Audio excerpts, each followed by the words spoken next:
Já, hver svona fyrstu viðbrögð eftir sigur og Val? Bara ótrúlega gaman að vinna.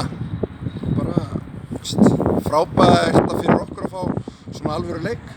Svona rétt fyrir mót. Bara ótrúlega gaman, stoltur af mínu liði. Hvernig fannst þér svona leikurinn bara í heild sinni? Í heild sinni vorum við vorum eins og gatasigti í fyrri hálfleik. Það var dálítið þannig.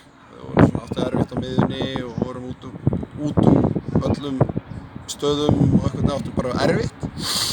Þessi betur fer náðu Valur ekki að nýta það nógu vel, en við fórum vel yfir það í hálfleik og þéttum liðið vel og bara komum tvíeldandi leiks í seinni hálfleik.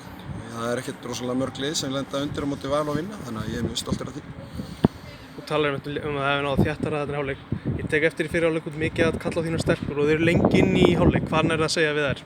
Til að breyta í rauninni í leiknum? Það er bara eins og þegar maður fer inn í hálfleik, ég meina hvað þarf að bæta. Það er ekkert öskra neitt á þér, við erum fullorðið fólk og förum bara létt yfir hvað við getum gert betur. Læra af þeim mínútum sem við erum að spila og ef við gerum það þá erum við á góðri leið. En ef við höldum að við séum einstaklingar í liðinu þá erum við ekki að fara að gera neitt sko. Við þurfum að gera þetta sem lið, þétta lið og gera þetta sem lið og heild, þá erum við að fara langt.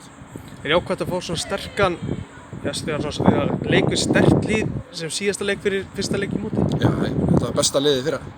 Þetta er Íslandsmeistararnir og ég meina við erum ótrúlega ánægðir að fá þennan leik og það heiður fyrir okkur. Og nú ætlum við bara að vera út með kassan og láta þetta hjálpa okkur meira. Er eitthvað sem að þú vilt breyta fyrir fyrsta leik? Er það að fá okkur fleiri leikmenn eitthvað svoleiðis?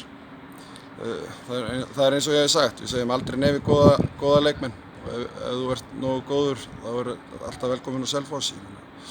Við erum náttúrulega með frábært lið. Við erum með 23 manna frábæran æfingahóp og mjög góðan annan flokk, frábæran þriðja flokk, þannig að framtíðin er björt. Það er ekki lengra, takk fyrir þetta.